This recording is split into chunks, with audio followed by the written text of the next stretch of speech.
your checks. Let's take cash. I'm gonna cash it on you. You better, because at least make the scale in I'm gonna cash it on you.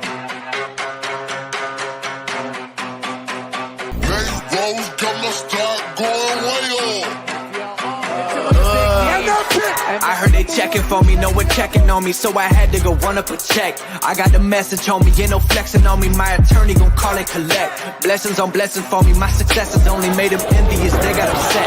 I had to put all their egos in check. I want the money, the pride, respect, and I heard you know so-and-so, you not a threat, cause I really know so-and-so, they like my family, so they gon' pretend that they cool till they busted your motherfucking chest.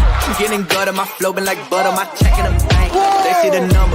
All of my haters feel one of two ways, really upset or they show some respect. I can't even think about it, I've been up, so read about it. No beat around it, straight to it, no ring around it. You coming for me, we'll see about it. We'll never see it when I get my feet up. 100 meters where I run the fee up, and go for king and not a monopia. I had to re-up on a reel, so you said to feed her, and put it back into the bit, cause I don't really need it. I heard they checking for me, no one checking on me, so I had to go run up a check. I got the message on me, ain't no flexing on me, my attorney gon' call and collect. Blessings on blessings for me, my successes only made them envious, they got upset. I had to put all their egos in check. I had to put all their egos in check. You're not entitled to anything else. I get 10 years of this under my belt. Your art is an art, they don't feel it, and nobody hears it. Initiative stay on the shelf. Your ego done got in the way. You gotta die today. It gotta go. You should be happy I lighten the load. The weight of your arrogance, heavy as stone. I make an appearance, they already know. That chip on your shoulder gon' crumble and fold, yeah. It's not a secret that you have been fearing the shit that I'm on, so you back to the brag and the boast. But I'm in a class of my own. I heard they checking for me, no one checking on me, so I had to go run up a check. Alright. Boom. Hey, there we are. We are. Cheers. Cheers, everybody.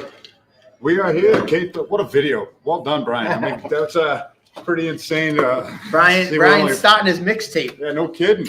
No kidding. But yeah, that video gets me all freaking psyched up for just a few weeks' time for Cage Titans 51. We've got a hell of a lineup for you, a bunch of fighters that will be featured on Cage Titans 51, one of which is one half of our main event, and Jacob Bohn we have on standby right now.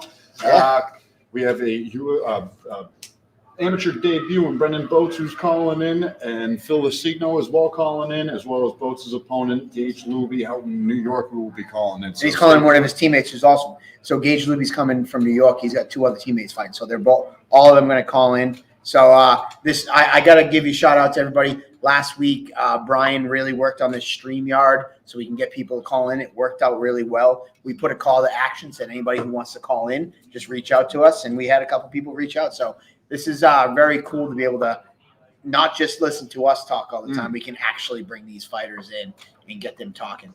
Hyler helped a lot too. And Nick Hyler. Nick actually just messaged me. He goes, dude, that intro video is you're effing awesome, got to say. And yeah, man, congrats. You know, Brian's always working behind the scene on these video projects. There's so many people that are going on behind the scenes. Yeah. It's like there's so many people to give credit to. But yeah, Nick and Brian getting that video up and running and getting this communications all set for us to have various amounts of people call in.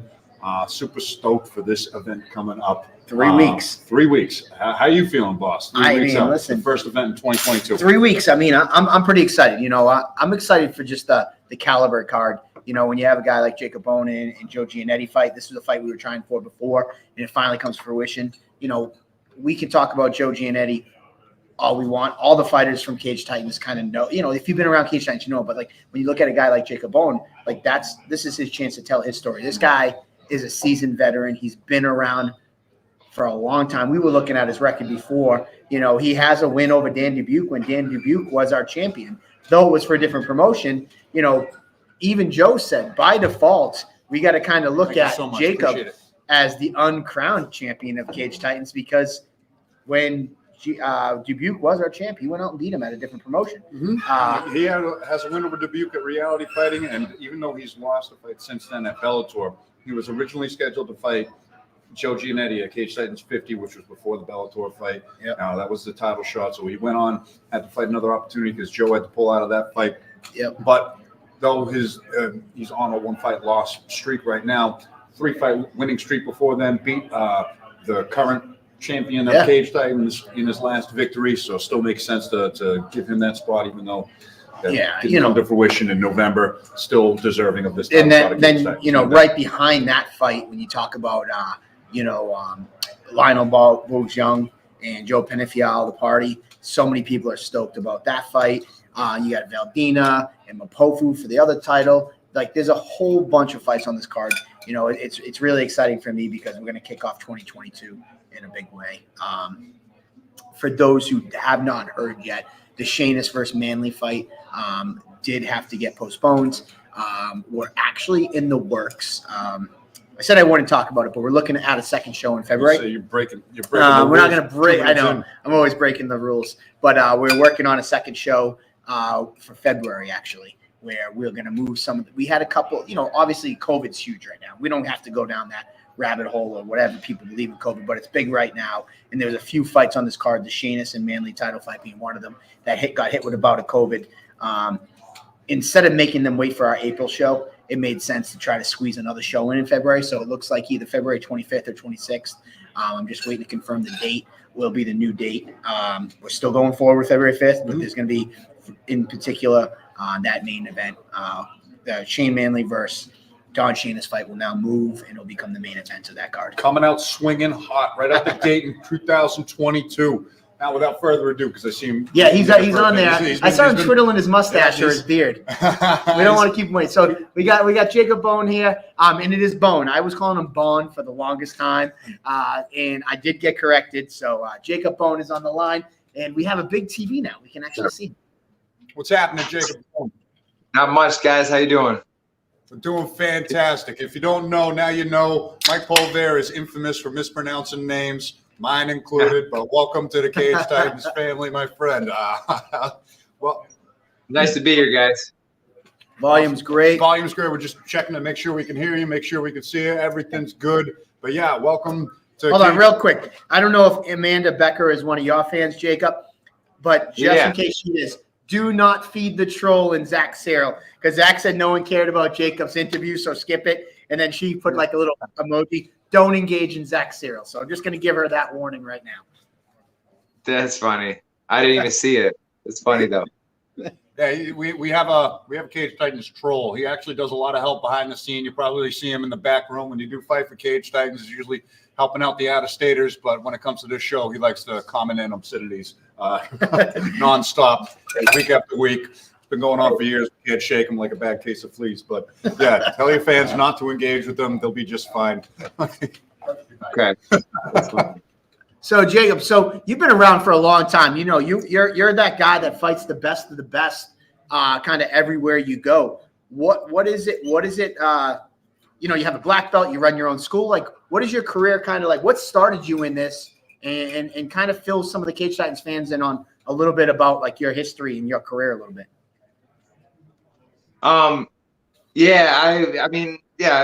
Technically I'm a brown belt still. I thought you were a black belt. My bad. It's all right. I've been, it is on the table though, but just with the COVID and everything, it's been a thing for the past few years now. We got to go out to Utah, Salt Lake City, and do it like the traditional way, where they get all the black belts together and they do like a big bearing jiu-jitsu ceremony once a year. And so we could have did it over Zoom, Skype, but we want to do it the traditional way. So. Nice. So what kind of got you into fighting? I mean, you've been around for a while, this journey of jiu-jitsu and MMA, like what kind of started you in this? Yeah, man, I've been wrestling since I was a little guy, 5 years old. And my brothers, they were, my twin brothers, I'm not my twins. They're a year younger than me. We're all good wrestlers, and got in college, went and wrestled there, got a little better when I went to college. Then, we were going to transfer to another school to finish up our wrestling because I didn't finish wrestling at college. I only did a couple years there. We were going to transfer somewhere else. Me and my buddy Mike LeDuc got me into it. He found a club online, and hey, let's try this jiu-jitsu. And so we went and tried it out, and the coach was like, man, you guys would make really good fight. Well, first he said you guys make really good Marines. You can make good fighters too. So we went down the the fighter path. So, but yeah, from there, man, love it. Story old as time. So you'd be a good Marine and a good fighter. Yeah, right. Yeah. Story old as time. Starting in wrestling early, developing into mixed martial arts. Your first professional fight was against someone who is currently riding a win streak in the UFC now, in Pat Sabatini. Flash forward 18 fights, you're still looking to fight that top level of competition. What do you attribute that competitive drive to in your career? Oh yeah, man. Well, I really feel like the wrestling, it just bred that in me to just kind of, that I gotta be on the mat competing. When I wasn't on the mat, I was looking how I could get back on the mat, or just, spread what I knew with all my friends and stuff. I wasn't. I have my own school now, so I train a lot of fighters. I got a couple guys getting ready for. Well, Jake, he's going to be on your card too. He's getting ready for his pro debut. Jake Hicksonbaugh, the Hitman. But he's on a tear too. He's killing it. He's looking real good. Can't wait to watch him. He's gonna explode. But yeah, I got a lot of fighters. We just had 2 guys kill it last. When was it? I think it was November. I think it was either right before my fight or right after my fight. I can't remember the date, but they both won amateur fights, but they did good. But I mean, I got other people to look at too now, like not just myself training. I gotta, that's tough too. But they all know I have a fight to get ready for. So when it's fight camp time, they expect me to be working hard, and they don't expect me to give them, everything I can as a coach at that time. So they're good about that. You did mention Jake. I was going to talk about him in a little bit. But obviously, how does it feel? Like, is this the first time you fought on a card with one of your students? Yeah, it is. It's cool. I'm excited about it. I obviously would love to corner him, but I'm not going to corner him just because, it's a lot of pressure. I mean, if it wasn't such a good fight, like this is going to be a good fight, and I'm excited for it. Like you guys said, I always look for the good fights, tough fights, and I mean, if I'm not fighting someone good, I don't know. It's not, it's not fun. I'm not going to get anything out of that, and it's not going to get me to the next level. And I'm really focused killing it right now, and I feel like a good win over a good opponent like Giannetti, it's gonna be good. So I see Lars in the comments. He mentioned some of the ex-UFC fighters you fought against. Joe Giannetti's another one. When you look at your fights against these guys that have been in the UFC before, what goes through your mind? Is it like, I've seen these guys, I've shared the cage, and I think I can belong at that level? Do you learn things that about yourself that you need to work on? Like, what has been some of the biggest takeaways from those type of matchups? Because there's not a lot of guys that fight UFC vets. Never mind, your record with Joe will be the 5th guy that's been in the UFC that you fought against. Mm-hmm. Yep. And I mean, a few other guys too, like Jenkins. He was on the Ultimate Fighter. James Jenkins. I beat him, choked him out. But I can't. I mean, every win or loss, I learned something from it, obviously, and I grow from it. I always ask the fighters too, if not always, but once in a while, like after the Soriano fight, he got some good work in there. I mean, and those leg kicks, and I asked him after the fight, what's something I could work on, and he gave me some good tips. So that's something that's beautiful about this sport, like the fact that you could, you got to fight with a guy, and then you can actually talk to him afterwards, and it's about respect and helping each other out grow as an athlete once you share that cage. Yeah. Now, touching back on your opponent, Joe Giannetti. He's someone who's no stranger to the Cage Titans fan base. He's been on this show plenty of times. What message do you have for the Cage Titans fans here? As a first-time appearance on Table Titans, your first time coming into Cage Titans, what can they expect from you? And how do you see yourself matching up against Joe as an opponent specifically? I see myself, well, what I'm going to bring to the table with Cage Titans, another new promotion. I love fighting for anybody and everybody. I just love putting on a show, and I'm there to fight. Sometimes I look too much for the finish, and I don't enjoy the fight as much. But as many fights as I've had, I've had a lot of. There's been a lot of different scenarios and a lot of different fights. So, I mean, I'm just about fighting. I love it. That gives mixed martial arts. I've been mixing it up really well for this camp. And I just can't wait to get out there and just put on a good show for you guys. Like, my blood, whatever happens, sweating out there. Fuck it, man. I'm out there to die. I don't care. Putting it all out there. It's my plan. Well, I could tell you, not only, being the owner, president, whatever you want to call me at Cage Titans, I speak for all the Cage Titans fans. Like, they don't care where you're from, whether you're a hometown guy, an out-of-state guy, somebody like the party. They just love guys here up in New England, especially at Cage Titans, that come to bring the fight. So, from the sounds of it, you bring it every time. I know that about you, but I think on February 5th, that's what these Cage Titans fans are going to, they might boo you when you come out, but as the party's learned, they'll cheer for you. You bring it, you wear your heart on your sleeve, you go out there and perform, and they're going to cheer for you loud and get a little crazy in there. So I'm sure I speak for them and myself. We're excited to see you here. Yeah, man, I'm excited to meet you guys and see you guys, and I'm excited to fight for you guys. And I've been usually, like, for every main event or whatever fight I'm ever in, I'm usually the underdog or the someone who's coming in from somewhere else, and I'm usually getting booed. So I don't give a shit. I'm just there to fight.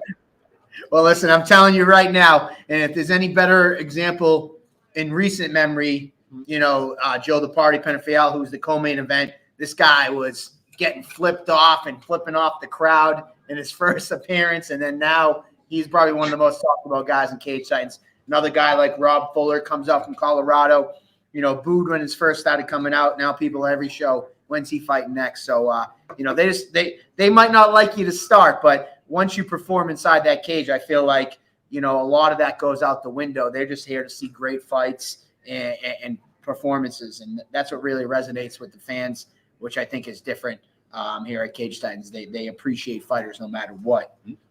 So especially if you win that shiny belt as well. So yeah, that's nice. That helps. You go. So you look like the guy from what's that show? Kingdom. Everybody tell you that? Oh, geez, yeah. Me and him. I don't know. Doesn't I've heard that before. There's apparently a guy with a man bun that is on this MMA show. I've watched Kingdom. So, yeah. I'm trying to think who it was. Yeah, I guess there's a guy with a man bun on there. And this is like the third or fourth person. It's like, oh, you ever seen Kingdom? You remind me of that guy. I have no idea who it is, but yes. When you started going down you remind me of a guy. I thought he was going to give me Dana White, or some people call me Joe Rogan. Yeah, people call me Wish.com's Joe Rogan or Wish.com's. What you ordered on the internet and what you got. One of those memes. Like the quarter pounder Dana White. Well, we won't hold you too long. Oh, it's Jay from Kingdom. Amanda Beckert. She's there. Yeah, Jay. Yeah. Yeah. Jay. All right, cool. Yeah. There we go. We won't hold you too long. Thank you so much for checking in. I know we cannot wait, until February 5th, and we'll meet you ahead of time. Hopefully we have the press conference, and I'll talk to you and Lars about the day before weigh-ins. We do a press conference in Plymouth. Hopefully we'll get you out here for that. But before we go, any shout-outs, sponsors, teammates, anything like that you want to give a yell out to? He's repping the merch for Hicksonbaum there. So they're bringing merch from New York. Yeah. I've been really working with Synthesis too out in Rochester. The Synthesis Brazilian Jiu-Jitsu and martial arts. They have an awesome new club out there. They've been around for a while. Casey Lamb, their instructor out there. They're putting some killers out there. I've been getting a lot of working with them. John Parisma, Aurelus Hernandez, Liam Anderson's been giving me some awesome rounds. He just signed a 3-fight contract with LFA. Oh, nice. He's a killer. Freaking man, yeah. There's some Caleb Schmitz. He's been around for a while. He's been tons of knowledge, just good. Rick Huntsman out at American Top Team in Watertown. He's a Bang Muay Thai instructor. He's been giving me some good looks, good knowledge on the fight, and good fight tips for the fight coming up. So James Fryer and my coach Curtis Mosley out in Watertown too. They been helping me out big time for this. Jamie, he's another pro fighter, but he broke his hand, so I haven't been able to spar with him. But we've been talking. So, but everybody else, Miguel Carballo, my striking coach, we've been killing it. And yeah, just all my team too. Everybody's giving me that work. Thank you. Before you go on that note of your team, how long have you had this gym now? Is this fairly new? A couple of years? What is it? No, it's been around. Every time I get that question, it's been more than 5 years now. Oh man, it's been around for, geez, how long has it been open for now? I was asking Amanda, she's up there watching. Oh man. So you've been running your own school for, you started your career, your MMA, your first fight was in 2009. So for almost half your career, you've also balanced running a gym and fighting. Yeah. Yep. Okay. Yep. That was my question. I wasn't sure if this was new. Oh, 7 years. So it's been 7 years. Wow. Yeah. Good job. Good thing Amanda's here. But yeah, because I was going to ask that question if it was difficult to juggle the two. But obviously, you've been doing it for 7 years now, so you probably got it down to a science. Yeah. Yep. And just on my not to change the subject, but all my sponsors too, Sweet Heel, CBD, they work with you guys too, right?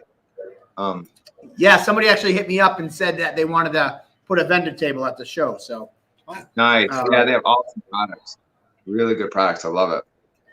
And some of my other sponsors recently, Joe Vernacini's Mechanical does really good heating, air conditioning, and electrical service. Terry's Automotive did a couple of fighters there. They just helped me out. Mike Musatelli, he fights for Bellator, and my buddy Chad there, he helped me out with that. So thanks, guys.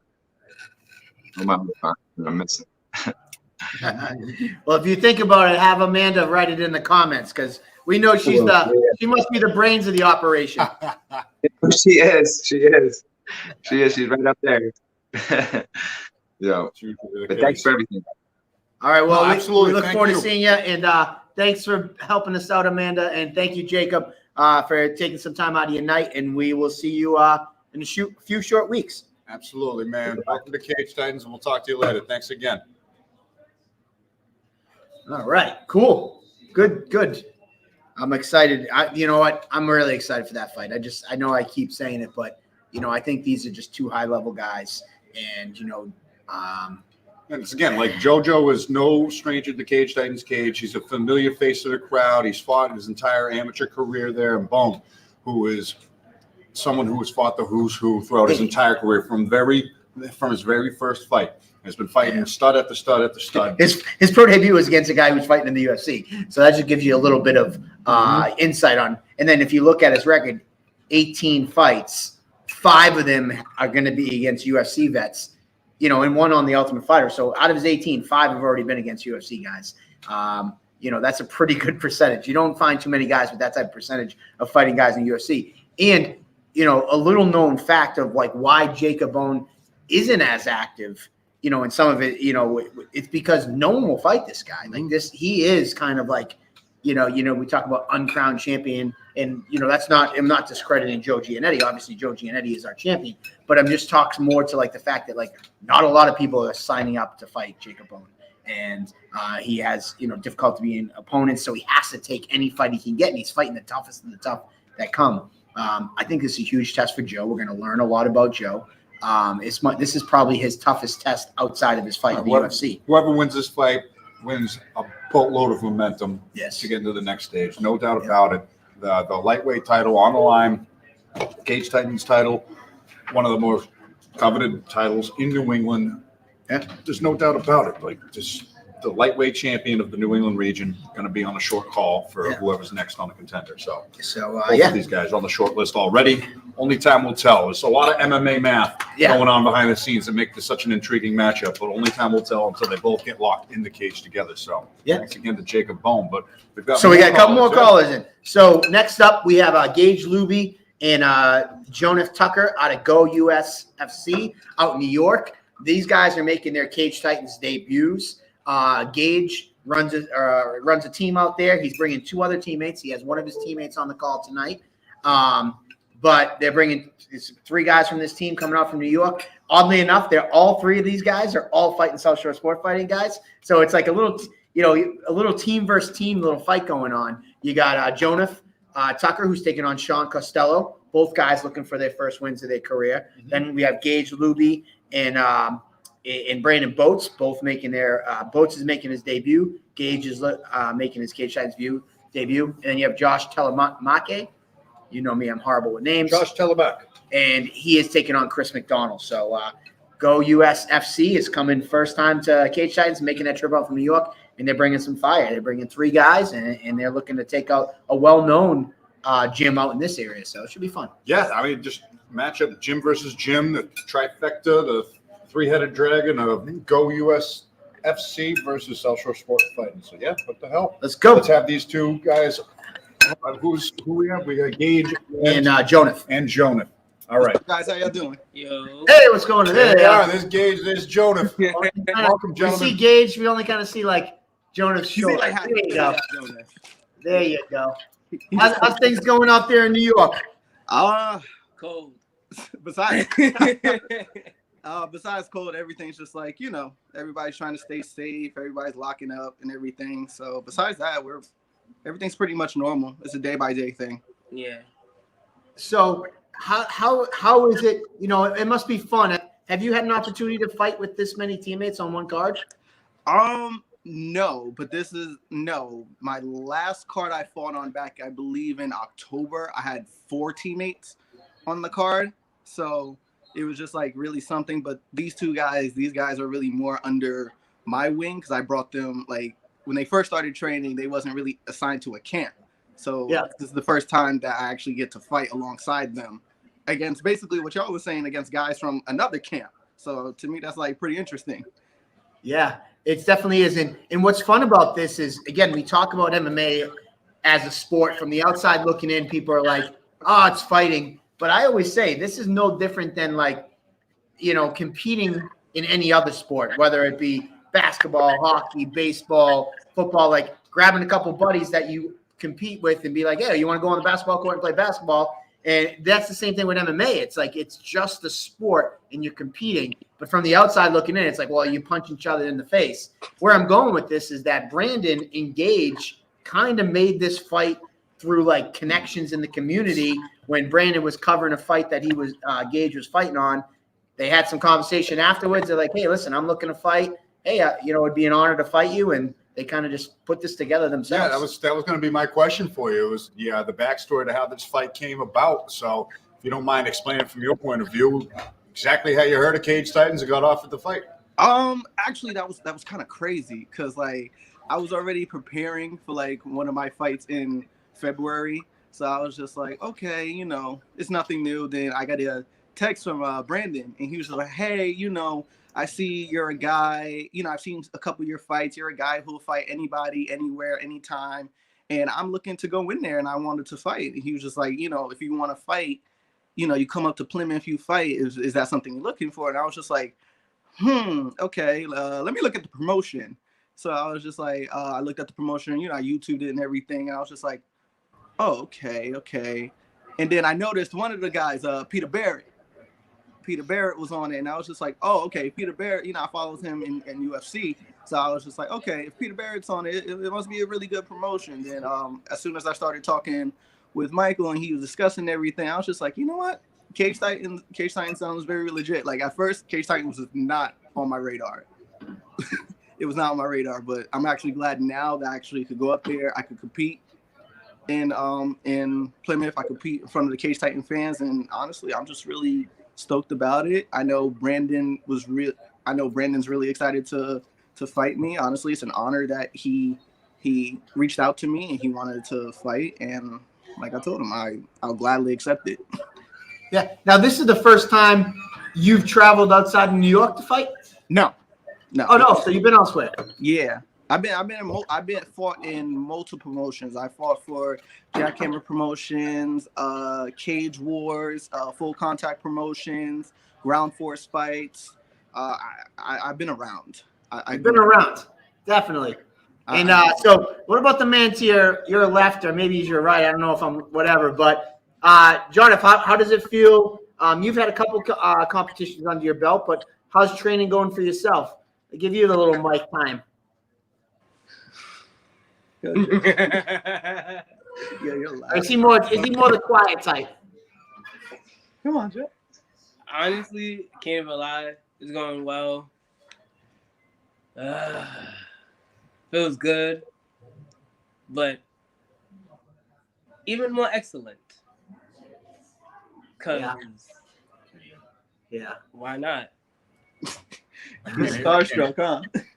I mean, I ain't even that. He's not merely. He's usually a little camera shy. This is like Jay and Silent Bob over here. All right, well, there he is. I'm sorry, I'm not even gonna lie. I'm high as fuck right now. Sorry. So we know who's the non-shy one. Gage is definitely the talker. Gage, what can we expect from you and your teammates here? Somebody from Cage Titans. Obviously, it's your first trip out here. For the fans, what could they expect out of you guys and your teammates? Oh man, I'm not even gonna lie. We're from New York, so we're basic sluggers. So most of our matchups, we looked at with Jonah and our other guy Josh. We looked at the guys they're facing. Them basically all their fight styles are similar, but like I was telling my teammates, these guys haven't fought in a while, so expect the unexpected. They may come out swinging. They may come out with some real submission games. You may never know in the fight game. Anything can happen in a matter of a split second. So mostly with the Cage Titan fans, just expect everything. The mindset is to go the distance and give everybody a show. Thanks, Team OC. There you go. So that's his hype man. Yeah, he's just gonna throw like the little. He's gonna just throw like the little sound effects in there. He's the hype man till he's the fight man. That's. No, I had some fun. You know what? This is cool because we always talk about Table Titans. It's about getting to know the fighters. Everybody is welcome, and here we have a team of people fighting one of the most hometown-friendly gyms in South Shore Sport Fight. They always pack the house at Plymouth Memorial Hall. So, yeah, anytime that we have fighters that don't have as much exposure, we want them on the show. So thank you guys again for just tuning in and getting your names out there. This is what it's all about. And if you guys have any sponsors or shout-outs that you guys want to proclaim right here to the Table Titans fan base? Yes, shout out to the rest of Team Go UFC. We represent our sponsors, Fight Life. We got all T-shirts and everything coming out. Also, just everybody in New York that's really supported us through the years. Show that one more time, please. Show that shirt again. We just zoomed in on you. Fight Life. Oh, I like it. Fight Life. All right. So our game. So basically, our purpose is like, what's your purpose as a fighter? So basically, our goal is obviously to make it to the top. Out of the whole team, I have the most experience, so I try to put guys under my wing, let them get to the top, and let's see. So, but mostly everybody in New York or everybody who's actually watched us throughout the years, we honestly thank you for the support. Mostly for me, like this year makes 5 years that I've been fighting. So I'd actually want to thank everybody for the love and the support and everything. And I honestly, I'm just waiting to see my guys in there. Honestly, my fight, I'm used to it. It's just these guys is their first time traveling. So I'm really excited for them. Got anything back? Team OC squad. Yeah, squad. Well, guys, thank you so much for coming on. And we're gonna have some fun, and we will see you guys in a few short weeks. Your hype man, does he got anything left to say? You? Yeah, I do. Honestly, we about to turn up. And we about to have fun and do us, man. I mean, not even gonna lie. What are you talking about? Do it. Wait, what are you talking about? Everything. Oh, okay. I don't know what you're talking about, but okay. I thought that was good, man. He did good. That was good. That was good. Absolutely, man. All right, guys. Well, we will see you guys in a few weeks on February 5th, and we look forward to it. And thank you guys for taking the time out tonight. All right, guys. Thank you so much. Thank Take you, care. Thank you. Take care. All right, guys. Cheers. All right. There you go. They're having some fun with it. You know, for sure. this is what's great. The Jay and Silent Bob of New York, So- right there. That was that's how it perceived to me. Gage just took the wheel and just went. You know, he's one of the more experienced guys out there, taking all these fighters under the wing. A great story for them to just become the traveling road crew. And you know what's fun about it is because like we talk about like, yes, it's about fighting in the cage and about getting you experience. But one big thing about Cage Titans that I've always said, it's about getting you reps in everything that surrounds MMA. Whether we have the back room up set up for them to do their post-fight interviews, when we have the stage set for the weigh-ins, like we want these guys to not only prepare themselves, you know, in the fighting art of actually fighting when the cage door closes, but everything that surrounds it. Because MMA is a business and it's entertainment. So like, you know, Jonathan there, at first he doesn't even want to be on the camera. And then by the end, you know, he's having a little fun of it with it. And then who knows, 2 or 3 fights down the line, you know, he'll be front and center setting up interviews all the time. So it's nice to see the progression. I remember when I went out with Richie and Jay Perrin to the Contender and Peter Barrett, a couple of the guys like pulled them aside, was like, hey, you guys are pretty comfortable on the mic. Like, have you done this before? And they're like, this is all we do. We do commentary with Cage Titans. We do post-fight interviews in the back room. We do Table Titans where we interview. So like, this is just so important. And it's nice to see, like, so like they might look back a few years from this and think of this as their goofy first interview. And some people might be like, oh, they're not as polished as some of the others, but that's what they're going to It's just like fighting. It takes repetition. It takes practice. You know, I look at Table Titans from when we were first starting, and it's just complete buffoonery, and it's just been getting better and better. Sometimes, like you get off weeks, and you just got to keep on going at it. You can keep participating in these interviews, and you're just naturally going to get better and attain those skills, those speaking skills, be less and less shy in front of the camera. So yeah, good for them. I guess a young camp out there in New York, and they're all calling in and trying to get the exposure early. And he was one of the first persons after, like, ever since he's been scheduled to fight for Cage Titans. He's been contacting me nonstop, texting me, messaging me. Last week when I put the call out, he was one of the first people to reply and go, hey, can I get on Table Titans? So I got to respect that. I don't know if that's a New York thing because I see a couple of people saying Montoya's on here and he's saying the same thing. So anyways, while we're waiting for our next call-in, so we got Brandon Boats and Phil LoCigno calling in. A couple people are in the comments asking for the fight card. So, you know, might as well run down the fight card. So this is no particular order. So what? I can. Do you want me to send you a picture of the fight card? Yeah, depending on the size. Yeah, no, it's not really. It's not really shareable. Yeah, it's an Excel spreadsheet. All right. Yeah, it would look kind of big. Well, so I have to listen and pay attention to what we. So say, Don, I see Don asking. You know what I'll do is I'll put them in the box. Yeah, you can put them in the box. So Don asked. We did talk about Don February 25th, 26th. Yeah, I'll send it to you. We did talk about that earlier. How COVID bit a couple fighters, and that's not forcing us, but you know we're going to add a second fight card for February, which Don Shamus and Shane Manley will move right on that over. card. Yep. So, anyways, So even though Ur is in New York. I guess Ur is a New York thing. That's what Justin Simmons is telling me. So why not? So yes, it is. Anywho, so this is no particular order. We got 14 fights going on February 5th. Really quick, we'll just run down. We have a female fight on the card, Anna Crutchfield, which we had on last week as our guest. She's taking on Erin Johnson. We also had last week, so check their interviews out from last week's show. Last week, but that's an interesting matchup. You know, the females always bring it. Yep. And I wouldn't be pissed if this one starts the card off. Honestly. No, we'll spread that love a little later in the card. No particular order again. These are just going to go down. We also have him on for tonight, Phil LoCigno out of Team Sid Yatong. He was a Fight of the Year candidate in his debut.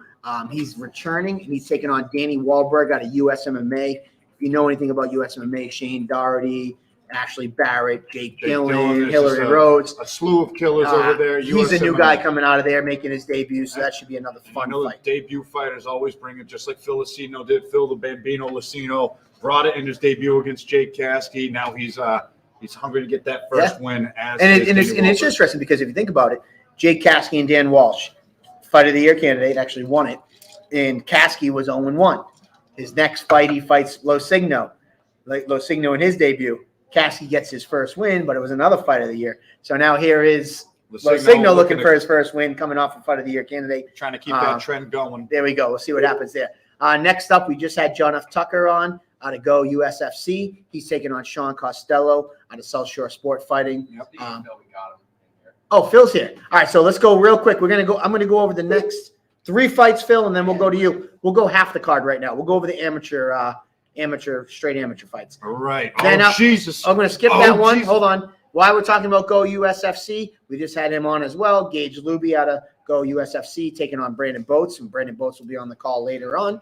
And then Josh Telemack out of Go USFC taking on Chris McDonald out of South Shore Sport Fighting. So those, and then our last straight amateur fight is a teammate of yours, Brandon Demora, taking on Carlos Vespasiano out of Loco Lobo. Those are our 6 MMA bouts. We do have 2 amateur Muay Thai bouts. We have 3 regular pro fights, an amateur title, and 2 pro titles. But you'll have to tune in later on, and we'll talk about those because we have – who was on first? You want to go to Phil?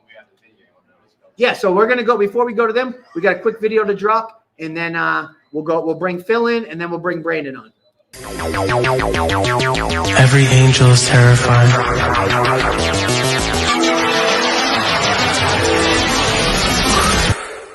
As I got older, I always knew that this is what I wanted to do. Because, there was just something inside of me that just needed to be released at all times. And now I've found the place to release that energy.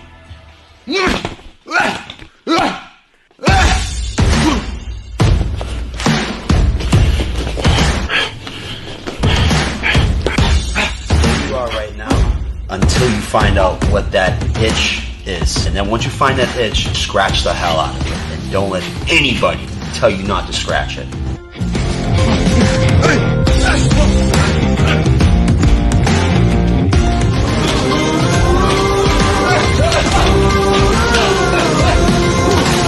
I don't want to look at that person anymore. I've had enough of that. So when that does happen, I put my stuff on and I just run right to the gym.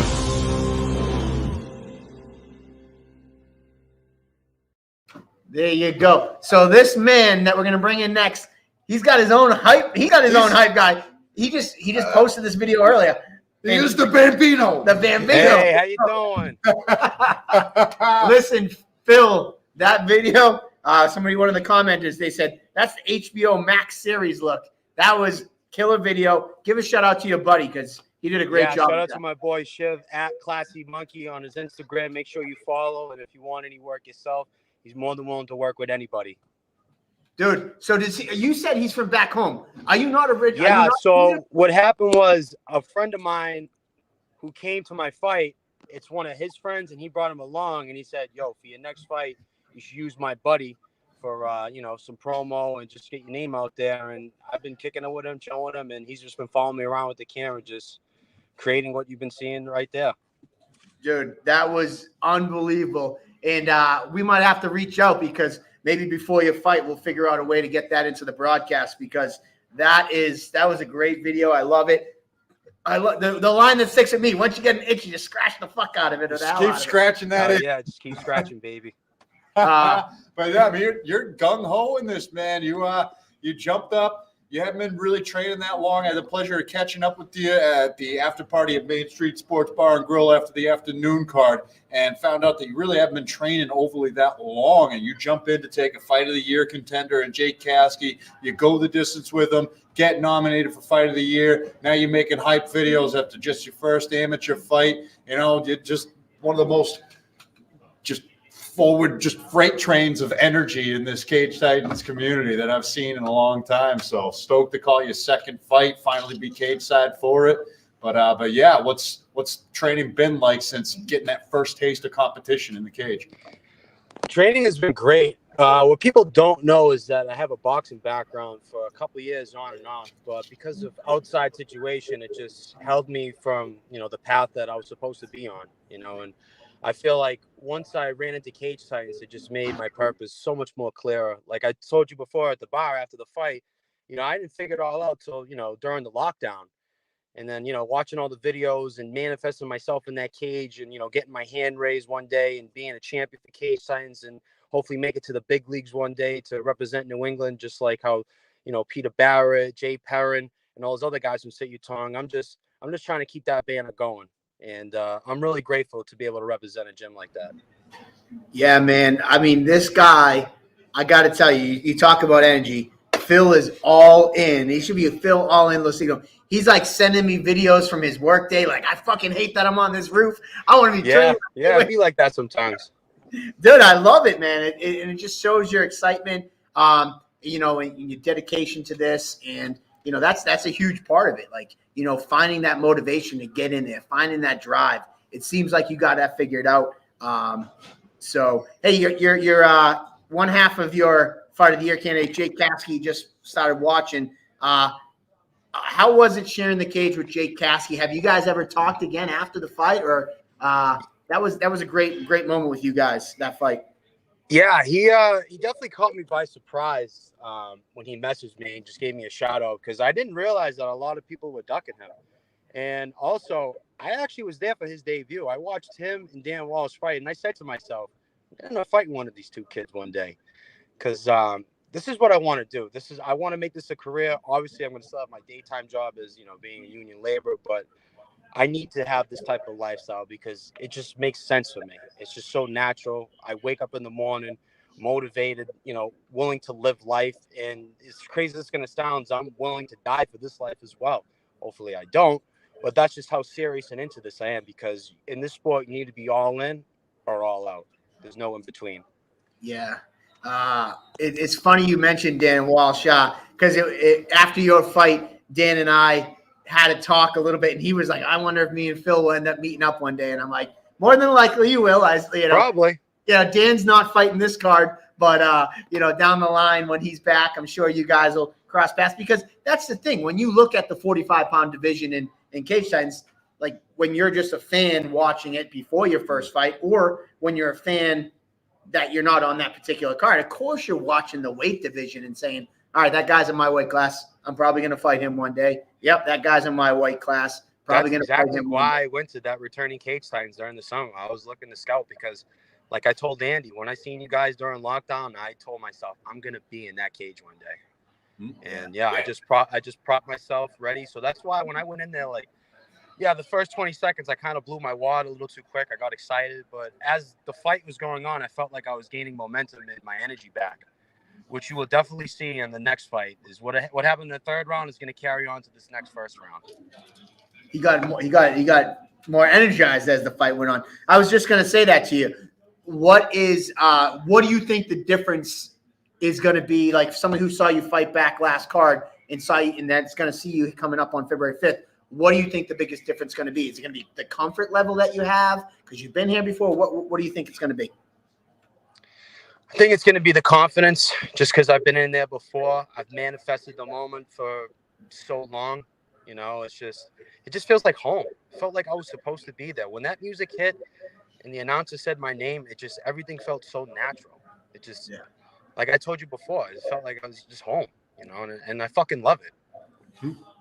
Now you learn from that first adrenaline dump and try to. Oh yeah, I honestly kind of played it off like, oh no, I ain't nervous. And then as soon as the first exchange, I was like, oh shit, here it comes. And then once Caskey took me down, I had to use all my might just to try to get up every single time. And I give a shout out to that kid. He can wrestle his ass off.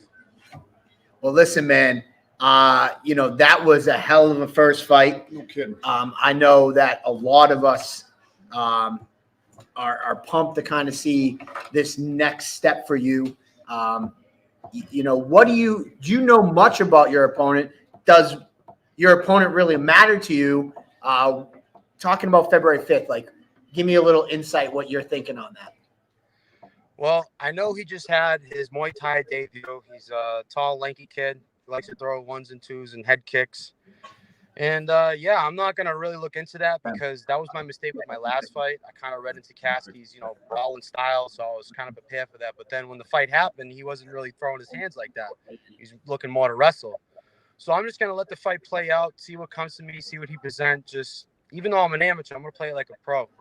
stay composed, let it play out in front of me, pick my shots, and just fight smart, but at a violent pace. Yeah. Well, well, my last question for you before we give you a chance to shout out any teammates or sponsors, what is it like to train at a school like Sidyatong? You mentioned Perrin, you mentioned Barrett. What is it like to step into the gym with some of these guys and knowing the history of Team Sidyatong and Mark Delagrati? Like, what does it mean to you to be able to train there and then carry that name into battle with you? Be part of that new wave. It's an absolute honor. It's like being part of the Roman Empire. You know, I'm just happy just to be a soldier on the front line, representing my team. And guys like Jay Perrin, Peter Barrett, they are fucking killers, and they get me prepared like no one else will. So I'm totally grateful to those type of guys, and so many other guys that, you know, just too many to name in that gym. There's just so much talent that goes in and out. As far as everyone knows, eventually they all go to the UFC one day or the big time promotion. And that's what I'm trying to do one day, is just follow their footsteps, because without those guys, I wouldn't be here right now. Yeah. Well, before we let you go and we get to our next caller, any sponsors or anybody that you want to give a shout out to before you run? Unfortunately, I don't have any sponsors, but I definitely want to give a shout out to my gyms, which is Sidyatong, Boston, and Brazilian Top Team Jiu-Jitsu, and a big shout out to Local 22, Union Strong. We out here, we representing. Nothing wrong with not having. So, as Brian was going to say, so, all right, before you go, I got one more thing before you go. Yes, sir. Yes, sir. Before you go, you mentioned you don't have any sponsors. Pretend I'm a potential sponsor right now and give me your elevator pitch on why they should be sponsoring you. Well, I'm handsome. That's one thing. And two, I come to bring it every single time, and I'm a great hype man. So if you want to get your product out there, you should put this face on it. There you go. That was a good sell. He's already got the hype videos. He's already. Yeah, I'm trying. I'm still a little new. Every social media platform he's on. Right now I'm kind of just worried about getting this W right now. But sooner or later, the sponsors will come. There you go. Well, listen, you keep doing things that you're doing, bringing it every time, exciting fights.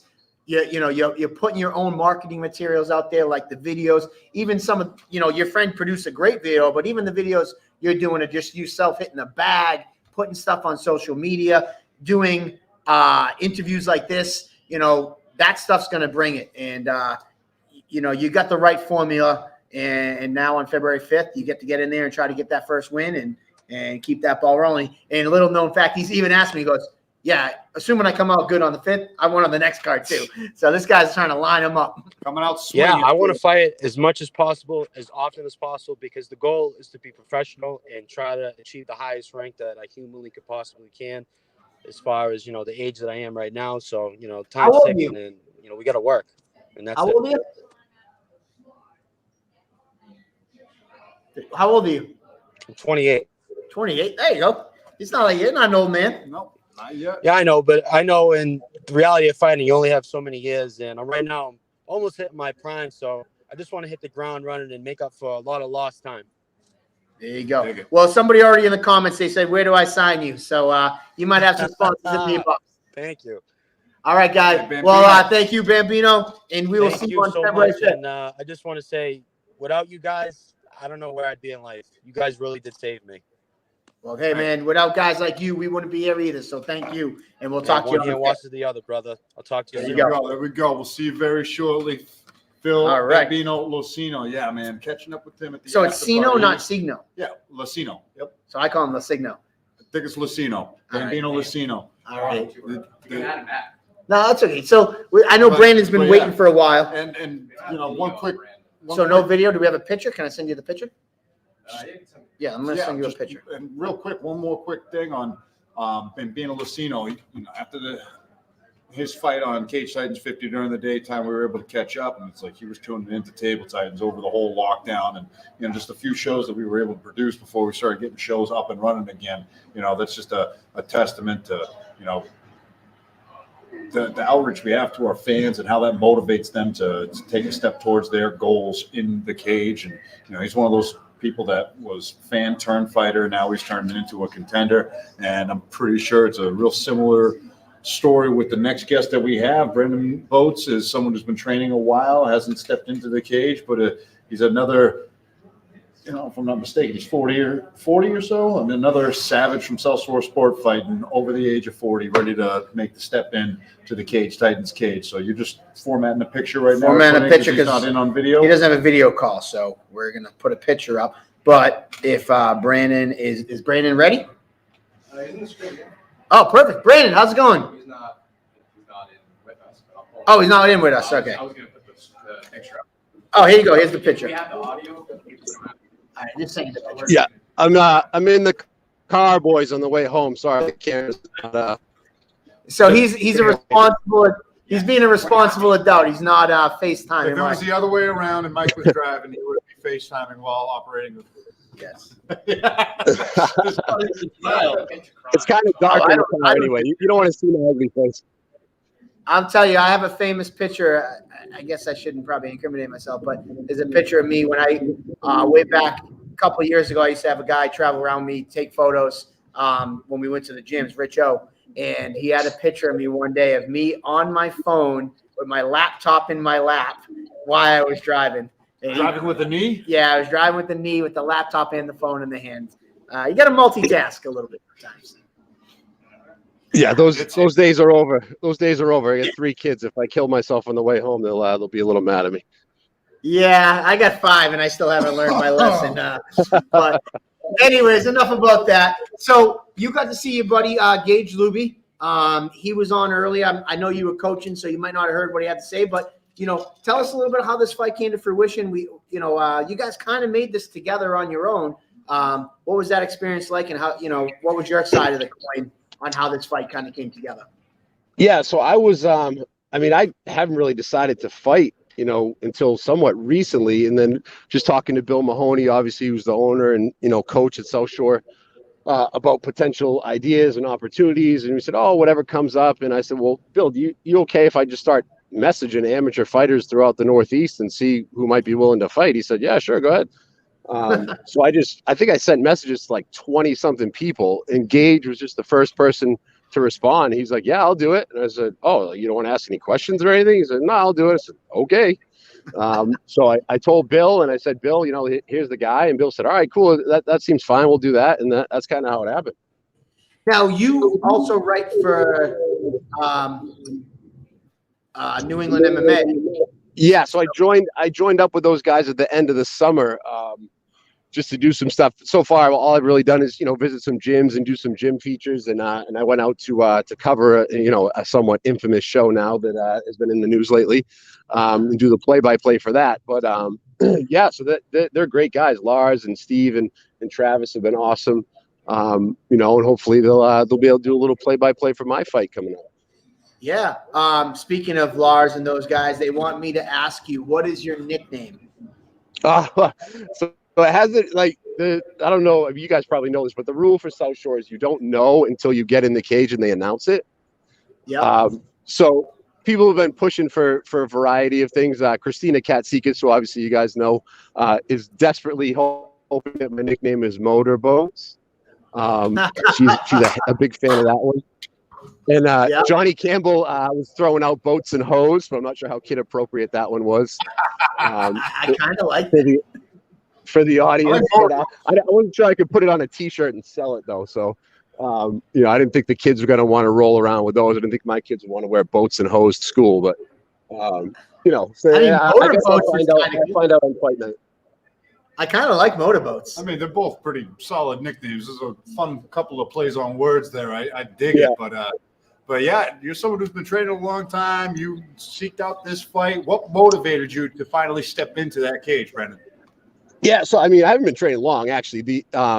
Many years ago, I trained for a couple of months with Bill and those guys. I knew him because my good friend growing up was Alex Karalexis, who obviously local fans will know who that is. But Alex and I were great buddies and soccer teammates, so I got to know Bill through that. But then we moved, so I never really trained again. But we moved back to the South Shore about 3.5 years ago, and I said, "Look, my sons want to get into this." So I said, "All right, I know Bill." So they started going over there, and everyone always thinks I'm kidding when I say this, but after about 4 or 5 months of watching them get better and start to go to do, tournaments and stuff and do really well, it's like, I need to get in here because these kids are going to turn into teenagers and kick my ass, and I I really don't want my son to be like, Dad, you take the trash out, bitch. Like that's not, not something you really want to look forward to as a man. So I said, all right, I'm going to jump in there. So I started just doing a little bit here and there, but I mean, really only been training for this for, I don't know, I guess a little less than a year, really thinking about fighting. So yeah, that's how I get into it. Just a fan of the sport, back when Alex was fighting locally, big fan of Alex and obviously, Joe Lozon and Kenny Florian and all those guys. And I used to go to all the local events, but I never thought I would get in there. I'm just, especially now I'm 44 and, broken down old man at this point, but I said the hell with it. If I'm sitting there in 10 years and regretting it, I'll be pissed at myself. So here we go. Seems to be something in the water. It's all sure There you motivating the 40 plus to get in there and challenge themselves. I love it. It's an ageless sport. It doesn't matter. Right. It's never too late. And I'm So sure you guys might have seen this. So I obviously, Adam, got in there and fought Andy, a couple months ago, and Adam's 40. I put the picture up the other day. Our two sons, who are training partners in South Shore, actually did a grappling exhibition at Intermission a couple years ago. So they have one up on us already. Like they got in the cage before they were friggin' 10 years old. So they're the ones Adam that are and I take a back seat to them. It's funny you say that because I didn't know it at the time. And I'm going to share this with Brian, so maybe you can put it up on the screen. Yeah. I didn't know it at the time. The pictures only go up to the center of the screen. Okay. So that's Let me see if I can. It's a kind of a cool picture. Maybe you can put it. I'll put it up there. So I didn't know it at the time. Yeah, I just shot you. I didn't know it at the time, but yeah, when we announced Grappling Titans and we were going to start doing the grappling tournaments, Bill Mahoney and I was like, hey, do you have anybody that want to do it? And Adam Russell at the time, he's our DJ, obviously. He said, oh, yeah, my kid would do it. And I was like, oh, if you know anybody. And then there it is. I never knew this. So Adam and Brandon's kids I think they might even been one of our graphics for our poster for the grappling tournament. and they got in there at Intermission, and we kind of announced that we were doing Grappling Titans, and they were the poster boys. And now here, Adam fought last card. Here's Brendan fighting this card. What a small world. I heard you have a connection to a childhood friend of mine, Rob Ferrand, that you played soccer with him. I mean, if you've been watching MMA since the Alex Karalexis days, that's a long Long time. tenured There's the picture right there. of MMA. Yeah, Because Karalexis is one of the first guys from around these parts to fight in the UFC, if I'm not mistaken, back in like the early 2000s. So you talked about being with Karalexis. You're a soccer player, correct? That's your background? Yes. And funny story. Alex actually knocked my ass out during soccer practice, not by punching me. We just ran into each other. And if you've ever met Alex, he's built like a friggin' tank. And his shoulder just spun me and knocked my ass out completely during soccer practice. So I have that distinction of having a UFC fighter knock me out already. So. And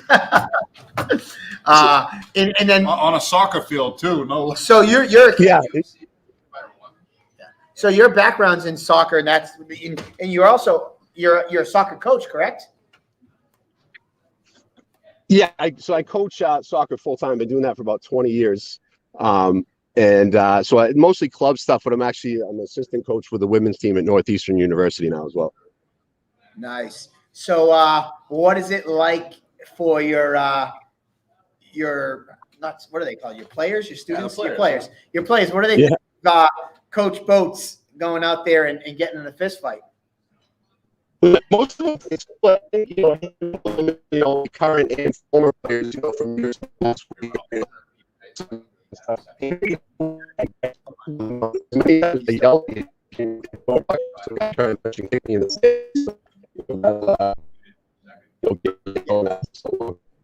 So you're gonna have to think of that thought you just had because you were going through a bad area. Could you repeat that answer?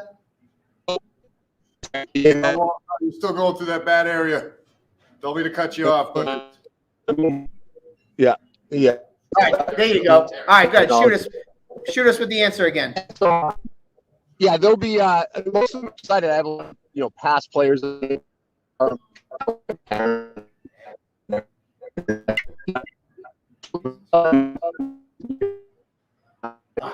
the bad part of when we get them when they call when they're driving.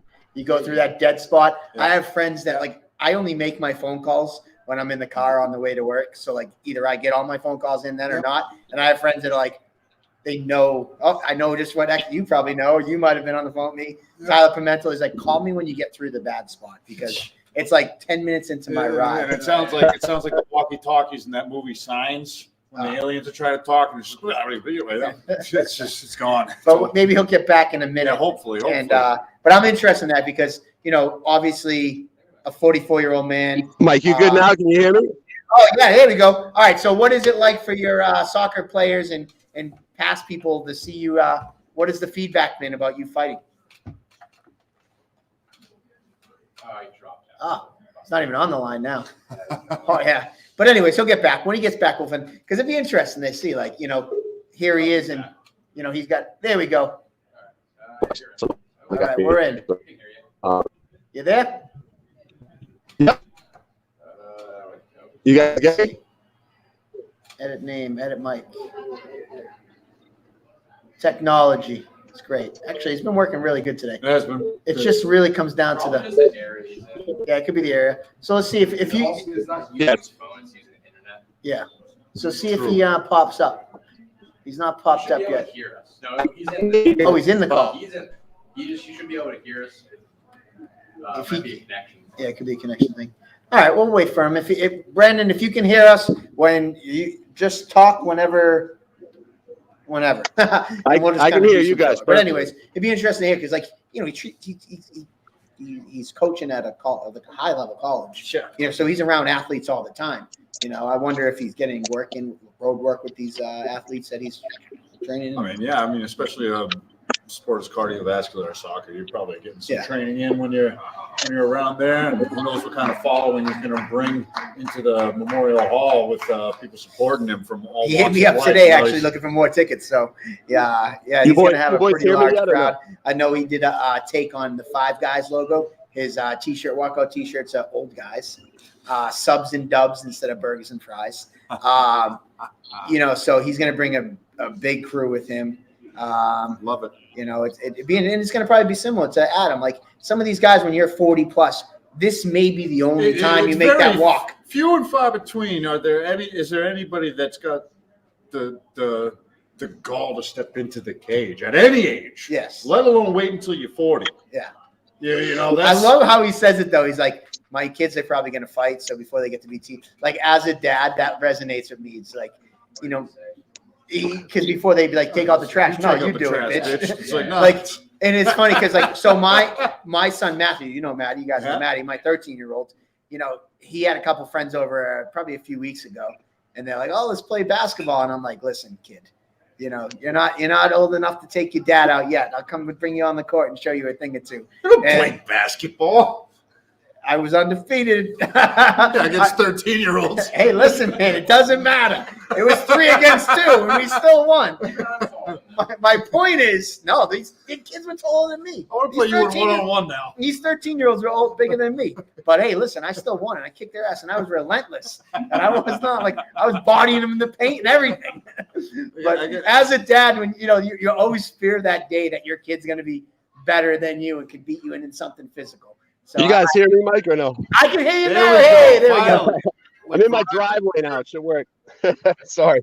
All right. So what is it like? What's the feedback from some of your past players or current players on you fighting? I mean, most of them are psyched. They're looking forward to it. I got a lot of former and current players coming with their families, and as I told the girls, I said, listen, I shouted at you for years. I'm sure you wanted to punch me, so now's your chance to watch some other dude punch me. So, a little revenge. You can cheer for me. You can be psyched that some guy's kicking my ass. Yeah, I was gonna say, I'm sure you've. There you go. I like that because then they can see it. I'm sure that they're gonna. Some of your old players that you've torn into them, they're gonna like you getting you punched in the face. That's also the beautiful thing about being a fan of the sport. Whether you want someone to be victorious or get their face caved in, you get equal opportunity for both. Absolutely. I mean, I'm sure they probably want me to win, but at the same time, they're going to critique the hell out of me. I'm sure. Hey, you should have done this. You should have done that. Remember how you used to tell me what to do?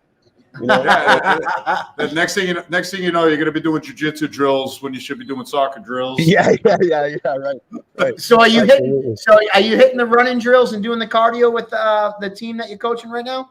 Mike, I don't run unless someone's chasing me, dude. There's no running. I need interactive things for my cardio. So like stuff at the gym, when we're doing all that, that's fine. But no, you get me, you put me on a track or anywhere else. Hell no, not happening. So I almost lost a leg about 8 years ago. So yeah, there's not a lot of running. You almost what? Lost a leg. How did that happen? Oh, it was a botched surgery and everything else. Yeah, I'll show you the picture someday. It was horrifying, but yeah, I ended up. I was about 24 hours away from being the one-legged man. So yeah, we don't do a lot of running. You don't want to be a one-legged man in an ass kicking contest. That's exactly. Let me ask you a question. You talked about your kids, your son in that grappling match. Was it extra motivation seeing Adam Russell in there as a teammate that competed last show, or was this kind of seed planted in your head before that? Yeah, I had been thinking about it beforehand, but I mean, obviously Adam getting in there and doing that was, I don't want to say motivation, but it was, inspiring in a way like, all right, yeah, I definitely can. Because you always have that doubt, right? It's like, well, shit, can I really do this? I'm old as hell, right? But, and especially like knowing Adam and Andy too have, lost 100 pounds or something ridiculous like that. Each, I'm like, if these guys can do it, I got to get my ass in there and get this done. Plus, as soon as I mentioned it to my kids, I was like, all right, I told them I'm going to do it. If I back out now, they're going to, never let me live it down. So, yeah, but it definitely was cool seeing Adam in there for sure. So being a 44-year-old man, family man, wife, kids, what has it been like for them? Support, obviously, I'm assuming. But what was that conversation like when you came home and was like, all right, it's on. I'm doing it. Yeah, so when the fight finally got confirmed, I think it took me a good 2 weeks to actually tell my wife. Because I knew the response was going to be, you're an idiot, which it was. But she is supportive. I don't want to make it sound like she isn't. She just, like any wife, is a little concerned, like, why the hell are you doing this? Whatever. But no, she's fully on board now. Her sisters are coming, her dad's coming, so they'll watch it. The only thing she won't allow is my daughter to go, which I was kind of sad about. But I get it. I mean, she's an 8-year-old girl. She doesn't really want to watch her dad get in a fight. But my sons will be there. They're all about the violence, so they'll be in the house. Hell, that's why you started training in the first place. How old are your sons? They are now 12 and 10. So they started with Bill when they were 7 and 9. Yeah. And my younger son I tell people all the time, he'll probably never fight. He is like the kindest, gentlest, nicest human being, incredibly skilled, like, with all this stuff, but he's not, he doesn't take any pleasure from punching anyone in the face.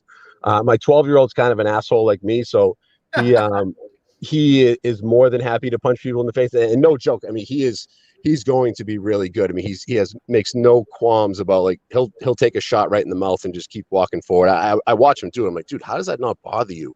You're just 12 years old and you just don't care that some kid just threw a kick at your face, But yeah, he'll probably be in there. In 6 years, don't be surprised if he's knocking on your door as well. How many years until he can kick your ass? I figure he's 12, so probably 2 years-ish until puberty. So we got maybe 2 years. You better stop being nice to him now, so hopefully he doesn't kick your ass. Yeah, well, that's the messed up. That's the messed up part as well, because at 12 he's as big as I was when I was 16. I'm like, dude, where have you come from?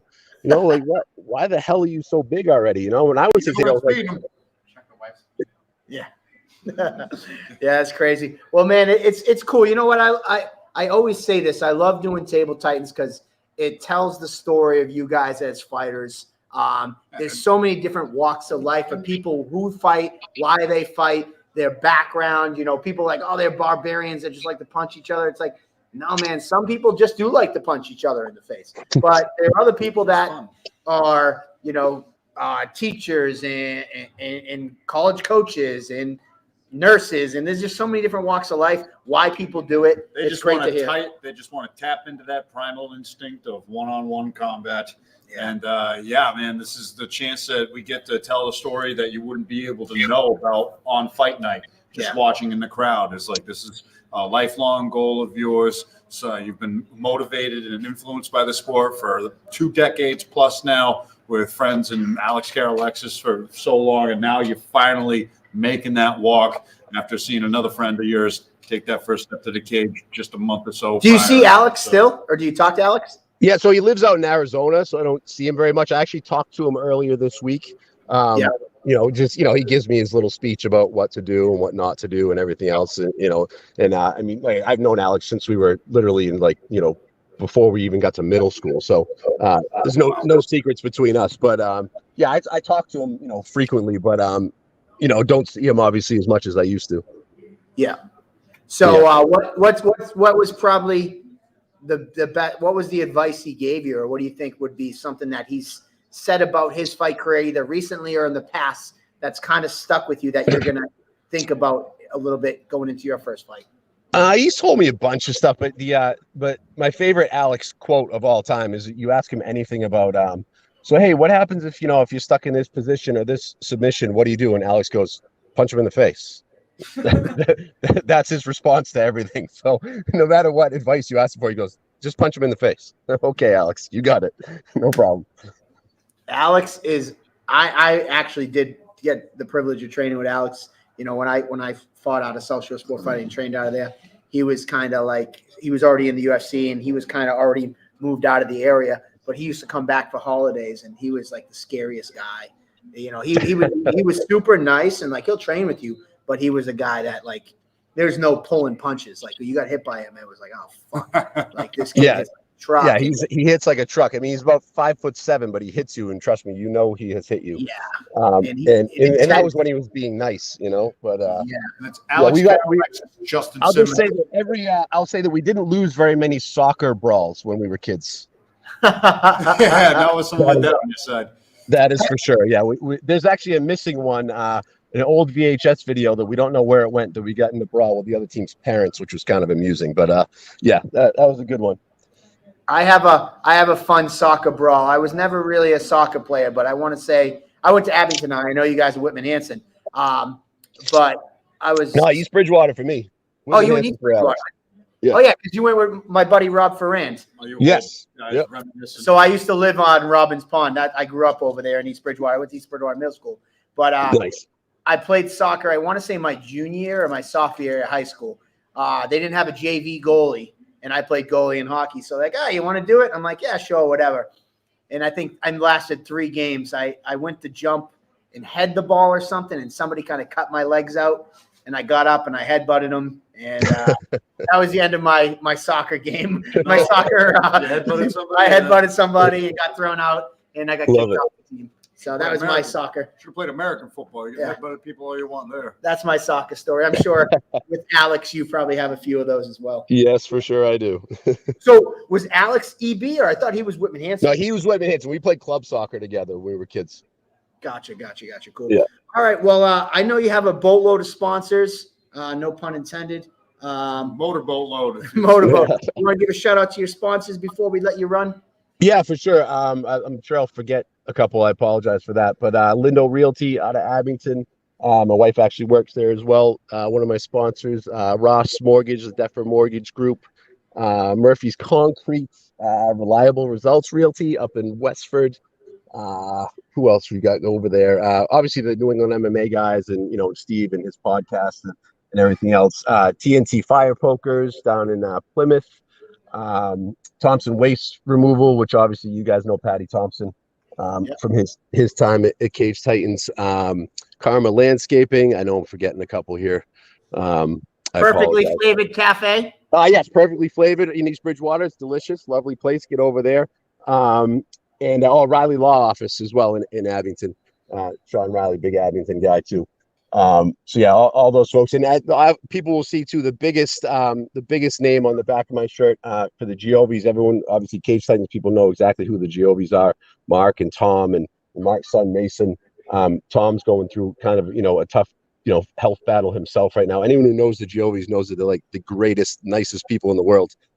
So having that on my shirt was a huge honor as well. Tom and Mason are still fighting that battle. So, I appreciate that. I've known Mark for 25 years as well. So, love those guys.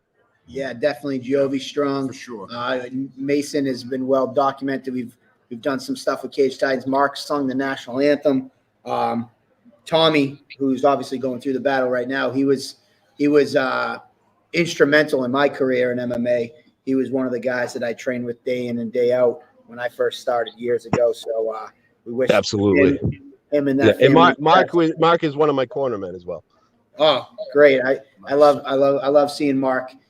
He's another one. When I was training back in the day, he was always there for me. So we wish the Giovis the best and hope they come through strong in this. So great. Well, Brandon, as always, before you go, I keep saying before you go, Gage Looby was on earlier. You could say anything to your future opponent. What would you have a message for him? So I've been trying to figure out a way to hate him, right? Because you're supposed to hate the guy you're fighting, but I really don't have any. He seems like a nice guy, you know. I'm actually thankful he agreed to fight me, and it's not really a win-win to fight some old guy. Like you win, like, oh great, you beat up some old dude, but when you lose, then you lost to some old dude. So I just appreciate him taking the fight. I appreciate you guys, allowing me to step in there and do it for, like I said, in my opinion, the best promotion in the Northeast. It's an honor for me to get in there, and hopefully we'll put on a good show. All right, well, Brandon, it's great to have you. Thank you so much. We look forward to seeing you on February 5th. All right, thanks, guys. All right, have a great one. Very shortly. Take care. All right, that's nice. So, man, we had a lot of guests, a long time. Hey, man. So if anybody's still sticking around, they want to hear the rest of the card. So we're going to go. We've been on for an hour and a half. We'd like to keep it to an hour, but we still got guys on, and I'm sure they're waiting. So it was great. Thank you to everybody who called in. We got another show next week. Anybody who wants to call next Monday, hit us up. Just hit us up. It's really simple. All you need is cell service. We send you a link. You open it up, your camera on your phone, you talk to us, and it's easy, real easy to do. So the rest of the card. So where we leave off? So I'm just going to run through it one more time. We did all the amateur fights, but I'll run through them in case you missed them because there's people that are like, what did I miss? Anna Crutchfield versus Erin Johnson, amateur fight. Phil LoCigno, who was on earlier, taking on Danny Wahlberg out of US MMA. Jonathan Tucker out of Go USFC, taking on Sean Costello out of South Shore Sport Fighting. Gage Looby out of Go USFC, taking on Brandon Boats out of South Shore Sport Fighting. Josh Telemake out of Go USFC, taking on Chris McDonald out of South Shore Sport Fighting.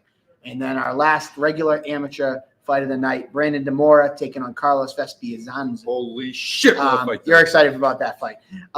Then we got two amateur Muay Thai fights. Mike Albert out of Skeletor MMA taking on Carter Whitty out of Regiment Training Center. Another banger of a fight. You're excited for that one. You're excited for all of them. Yeah. Kevin Fung out of SBG East Coast taking on Steve Sugar Cookie Drayton out of Citadel. Woo! So there's our two Muay Thai fights. Oh, shit. Then we'll go to the 3 pro fights. Jake Hicksenbaum taking out of Robert Ovale out of Lausanne MMA. Hicksenbaum out of Jacob Bohn School. They're both making their debuts. How about that for a pro debut versus a pro debut fight? Great pro debut. And both guys have an extensive amateur career, highly successful amateur career.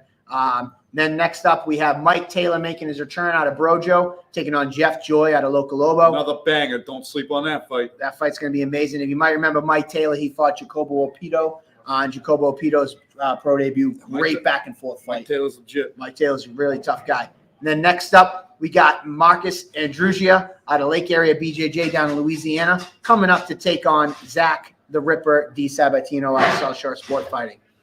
And then our next slot of the night, our 12th fight of the night, we got a great amateur title fight. Arthur Mopofu from SBG Alabama taking on 3-1 Andrew Valdina out of Lausanne MMA.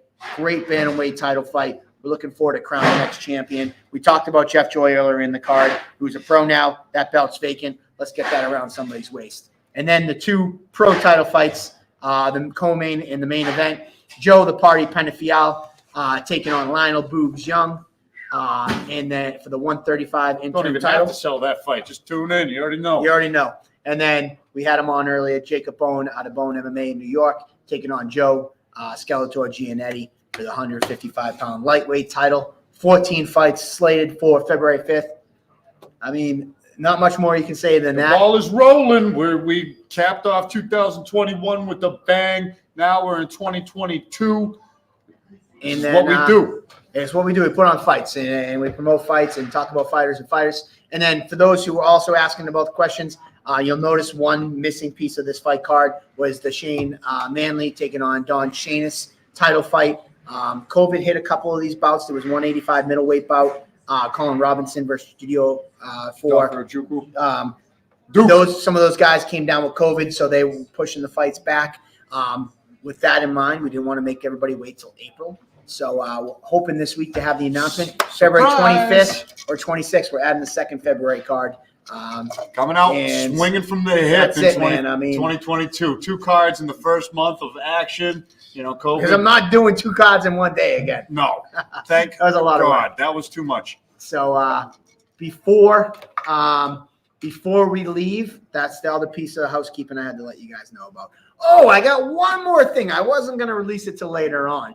But so I went to the Bruins game about a week and a half ago, and I was just sitting there, and I'm watching all this cool things happen, and my son sent me his first game, and he's like, I want to do that. I want to do that. I want to do that. And it just started making my mind go. Like, to experience, like, before the doors open. And that was what it was all about. So, now it's kind of weird. You're probably like, where's he going with this?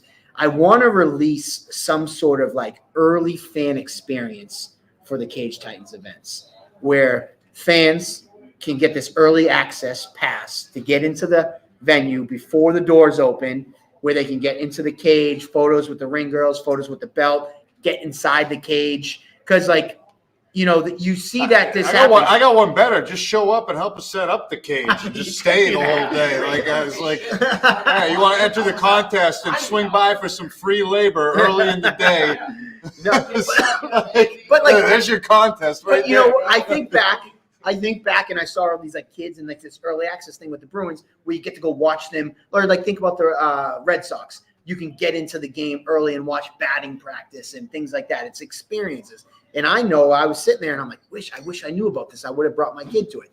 And my wheels started turning and I'm like, man, I bet people would love to get into Cage Titans early to get inside the cage. Like people ask me all the time, like, can I get in the cage? And it's like, well, we have an event going on. You really can't do that. But if we did some sort of like hour before the doors open, as you know, it's general admission. So you can pick your seats out early. You can go into the cage, get some pictures in the cage, feel it out, the ring girls, the title belt.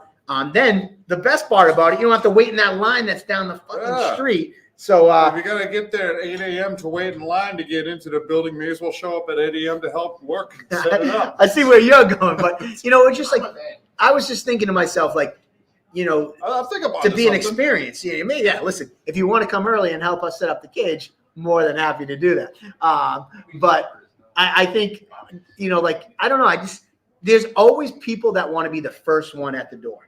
And there's always somebody that's like right there in line, first line. And I guarantee, and I'm willing to bet that there's fans that would love to get there in the building before everybody else and maybe get a tour. Like maybe we do something where they can tour the locker rooms, get inside the cage, get some photos, and pay to get in for that experience. I don't know. I just had the Bruins, and I was like, "Shit! I wish I could do that. I would have done it with my kid." And then he's like, "Dad, I want to be one of those kids that get." And I'm like, "I didn't know about it. Sorry."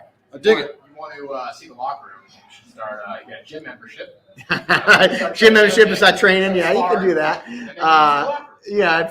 But like, I remember. I've got a couple of these experiences through Coops because like some of our vendors they have it as experience. So like, I got to bring my son to a batting practice at Fenway.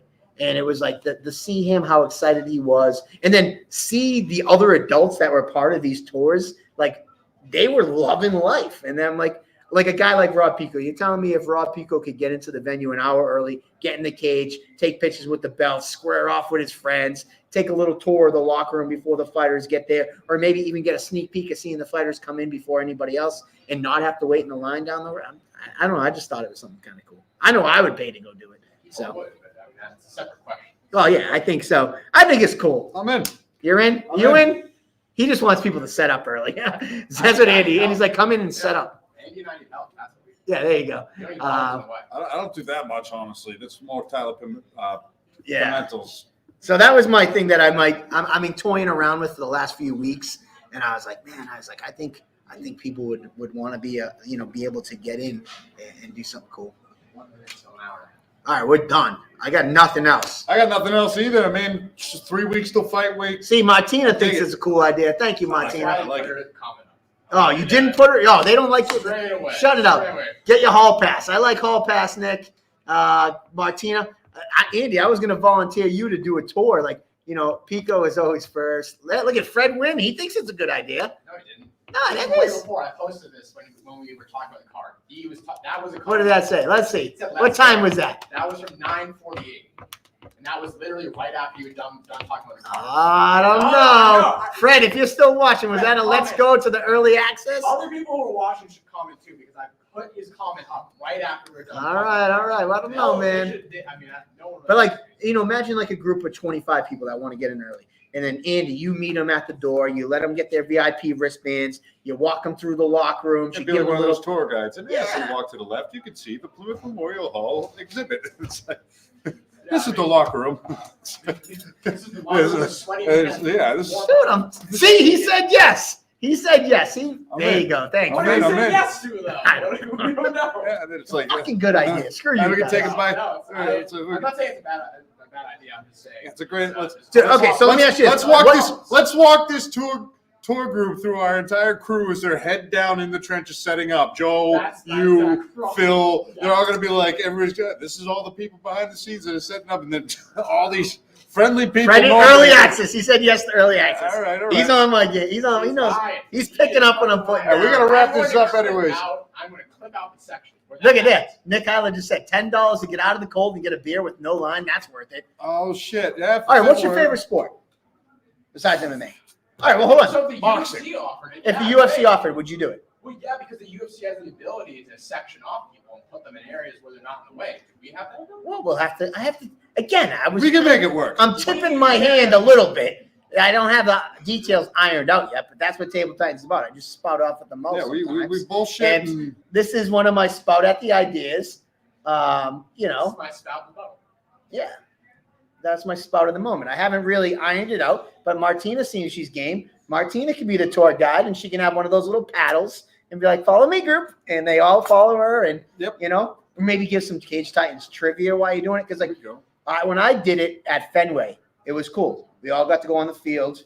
We got to do a little batting practice, and then they gave us a tour of Fenway, and they're like, "Oh, this is where this happens. This is where this happens. Here's the press box," and it was kind of a cool experience. I think it'd be fun. I dig the spitball.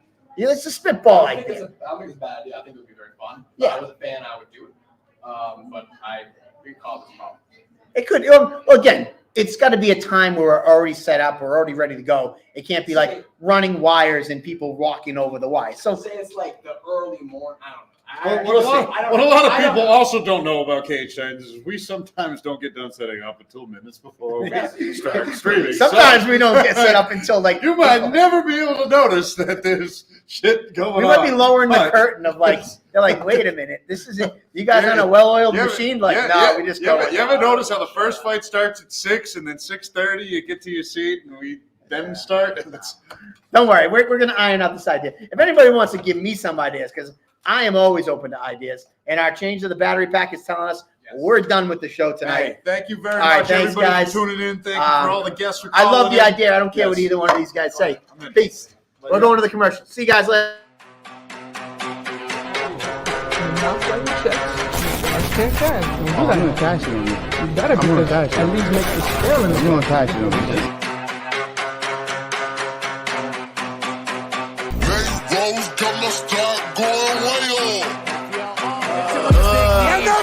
I heard they checking for me, no one checking on me, so I had to go run up a check. I got the message on me, ain't no flexing on me, my attorney gon' call and collect. Blessings on blessings for me, my successes only made them envious, they got upset.